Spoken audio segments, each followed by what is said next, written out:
the doubts that I had in my head were all mine. And I had to work to overcome that question that I always ask myself, am I good enough? And I write about that. That's a question that has dogged me for a good part of my life.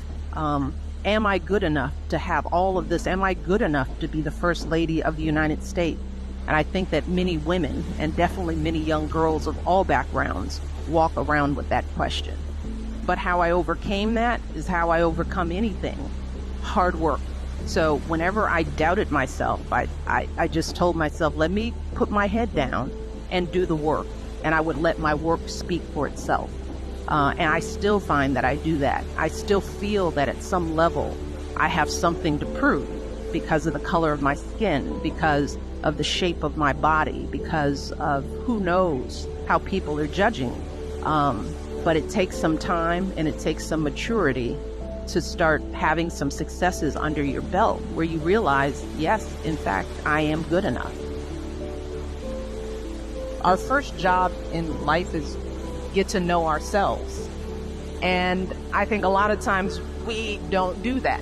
We spend our time pleasing, satisfying, looking out into the world to define who we are, listening to the messages, the images, the limited definitions that people have of who we are. And that's true for women of color, for sure. There is a limited box that we are put in.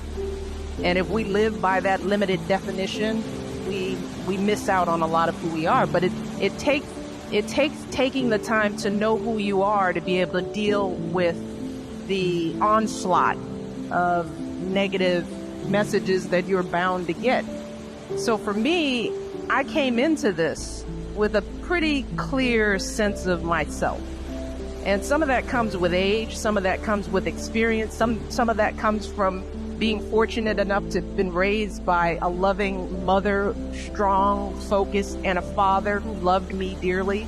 So I fortunately came into this situation with a really clear sense of who I was. So when you hear the smack talking from outside the world, it's easy to sort of brush that off because I know who I am. And I think as women and young girls, we have to invest that time in getting to understand who we are and liking who we are. Because I like me.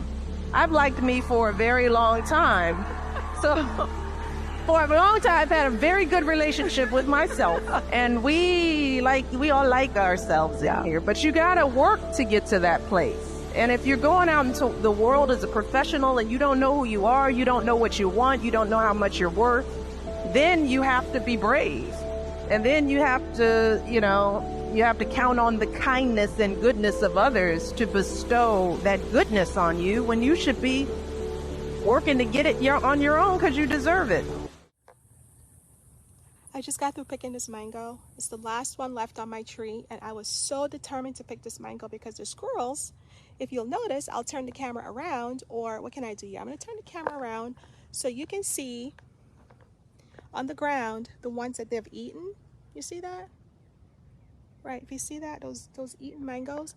And I was very determined to not let them get this last mango. So I climbed up in this tree to get the last one that was hanging at the very end of this tree. I was dead serious. And you know what?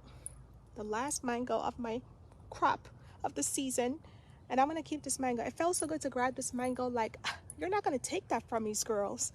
And it just hit me that sometimes in life you just have to go after what belongs to you and not let people take that. It doesn't matter what's in the environment. The squirrels, the birds, whomever will take that from you. Happy